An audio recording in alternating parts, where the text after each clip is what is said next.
The Black Arrow by Gorgic Gwine. I was young when the Duchess of Woda hired me as an assistant footman at her summer palace. My experience with the ways of the titled aristocracy was very limited before that day.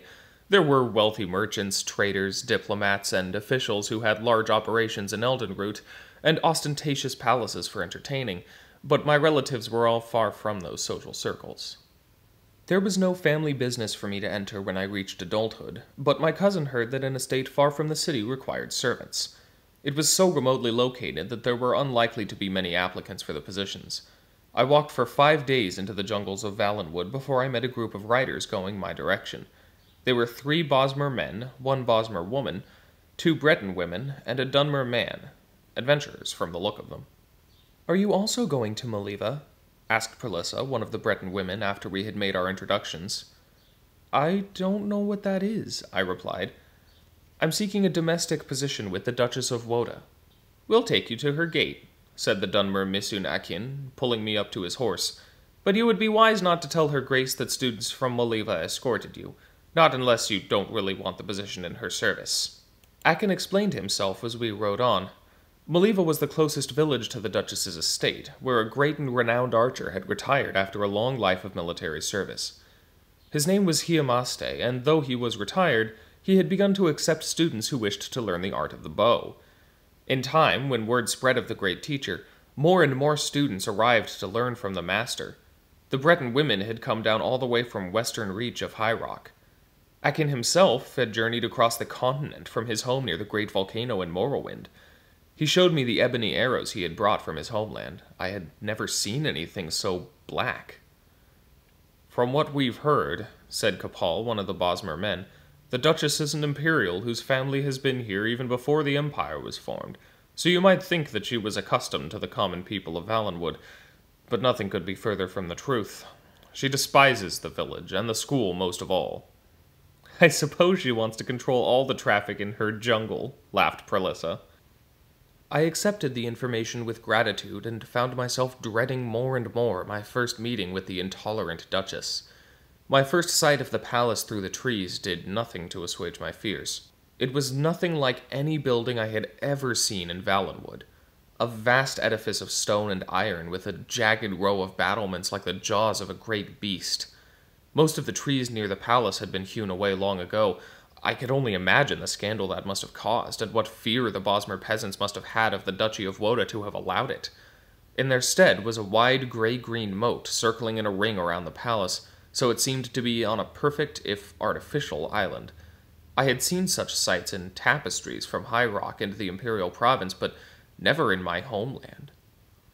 "There will be a guard at the gate, so we'll leave you here," said Akin, stopping his horse on the road. "It'd be best for you if you weren't damned by association with us."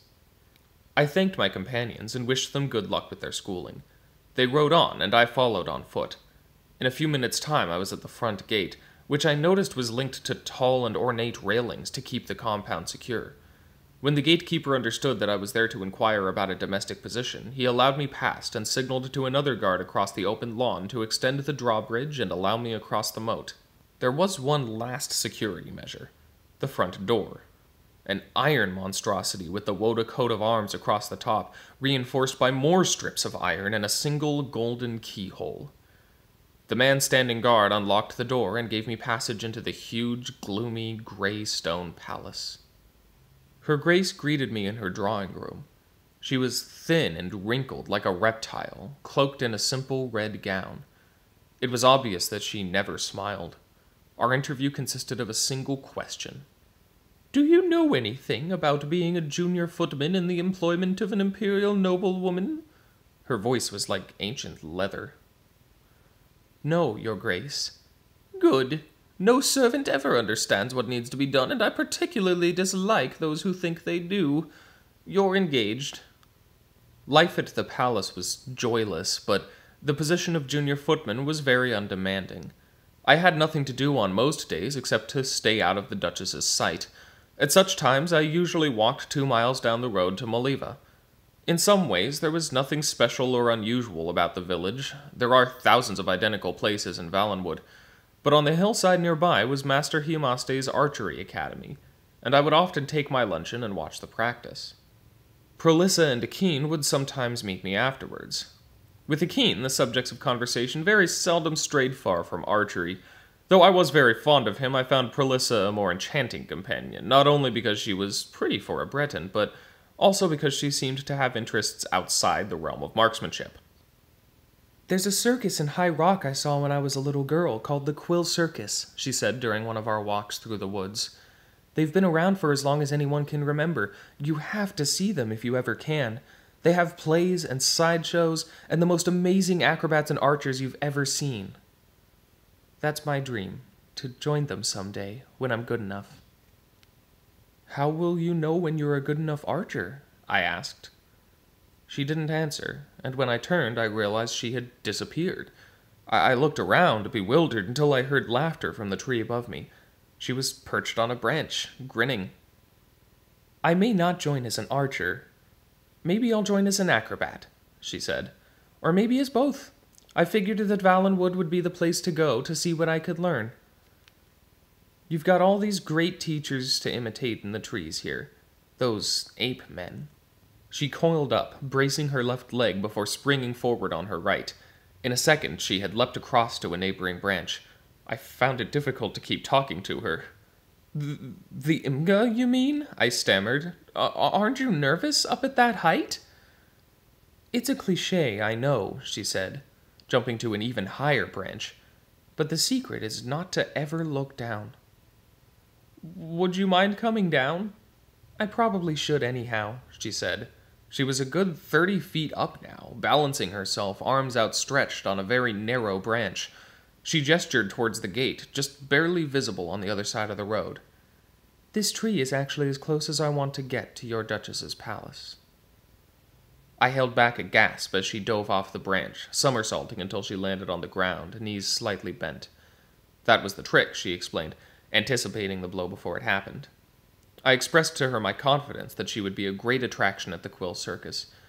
Of course, I know now that was never to be. On that day, as I recall, I had to return early. It was one of the rare occasions when I had work of a sort to do. Whenever the Duchess had guests, I was to be at the palace. That is not to say that I'd had any particular duties, except to be seen standing at attention in the dining room. The stewards and maids worked hard to bring in the food and clear the plates afterwards, but the footmen were purely decorative, a formality. But at least I was an audience for the drama to come. On the last dinner in my employ at the palace, the Duchess, quite surprisingly, had invited the Mayor of Maliva and Master Hiamaste himself among her other guests. The servants' gossip was manic. The Mayor had been there before, albeit very irregularly, but Hiamaste's presence was unthinkable. What could she mean by such a conciliatory gesture? The dinner itself progressed along with perfect, if slightly cool, civility among all parties. Hiamaste and the Duchess were both very quiet. The mayor tried to engage the group in a discussion of the Emperor Pelagius IV's new son and heir, Uriel, but it failed to spark much interest. Lady Vilea, elderly but much more vivacious than her sister the Duchess, led most of the talk about crime and scandal in Eldenroot. "I have been encouraging her to move out to the country, away from all that unpleasantness for years now," the Duchess said, meeting the eyes of the mayor. "We've been discussing more recently the possibility of her building a palace on Maliva Hill, but there's so little space there, as you know. Fortunately, we've come to a discovery. There is a wide field just a few days west on the edge of the river, ideally suited." "It sounds perfect," the mayor smiled and turned to Lady Vilea. "When will your ladyship begin building?" "The very day you move your village to the site," replied the Duchess of Woda. The mayor turned to her to see if she was joking. She obviously was not. "Think of how much more commerce you could bring to your village if you were close to the river," said Lady Vilea jovially. "And Master Hiamaste's students could have easier access to his fine school. Everyone would benefit. I know it would put my sister's heart to ease if there was less trespassing and poaching on her lands." "There is no poaching or trespassing on your lands now, your grace," frowned Hiamaste. "You do not own the jungle, nor will you. The villagers may be persuaded to leave, that I don't know, but my school will stay where it is." The dinner party never really recovered happily. Hiamaste and the mayor excused themselves, and my services, such as they were not needed in the drawing room where the group went to have their drinks. There was no laughter to be heard through the walls that evening. The next day, even though there was a dinner planned for the evening, I left on my usual walk to Maliva. Before I had even reached the drawbridge, the guard held me back. "Where are you going, Gorgic? Not to the village, are you?" "Why not?" He pointed to the plume of smoke in the distance. "A fire broke out very early this morning, and it's still going. Apparently, it started at Master Hiamaste's school. It looks like the work of some traveling brigands." "Blessed Stendarr!" I cried. "Are the students alive?" "No one knows, but it'd be a miracle if any survived. It was late, and most everyone was sleeping. I know they've already found the master's body, or what was left of it. And they also found that girl, your friend, Prelissa." I spent the rest of the day in a state of shock. It seemed inconceivable what my instinct told me, that the two noble old ladies, Lady Valea and the Duchess of Woda, had arranged for a village and school that irritated them to be reduced to ashes. At dinner, they mentioned the fire in Maliva only very briefly, as if it were not news at all, but I did see the Duchess smile for the first time ever. It was a smile I will never forget until the day I die. The next morning, I had resolved to go to the village and see if I could be of any assistance to the survivors. I was passing through the servants' hall to the grand foyer when I heard the sound of a group of people ahead. The guards and most of the servants were there, pointing at the portrait of the Duchess that hung in the center of the wall. There was a single black bolt of ebony piercing the painting, right at the Duchess's heart. I recognized it at once. It was one of Misunakin's arrows I had seen in his quiver, forged, he said, in the bowels of Dagoth-Ur itself. My first reaction was relief. The Dunmer who had been kind enough to give me a ride to the palace had survived the fire. My second reaction was echoed by all present in the hall. How had the Vandal gotten past the guards, the gate, the moat, and the massive iron door? The Duchess, arriving shortly after I, was clearly furious, though she was too well-bred to show it but by raising her web-thin eyebrows. She wasted no time in assigning all her servants to new duties to keep the palace grounds guarded at all times. We were given regular shifts and precise, narrow patrols. The next morning, despite all precautions, there was another black arrow piercing the Duchess's portrait. So it continued for a week's time. The Duchess saw to it that at least one person was always present in the foyer, but somehow the arrow always found its way to her painting whenever the guards' eyes were momentarily averted. A complex series of signals were devised, so each patrol could report back any sounds or disturbances they encountered during their vigil.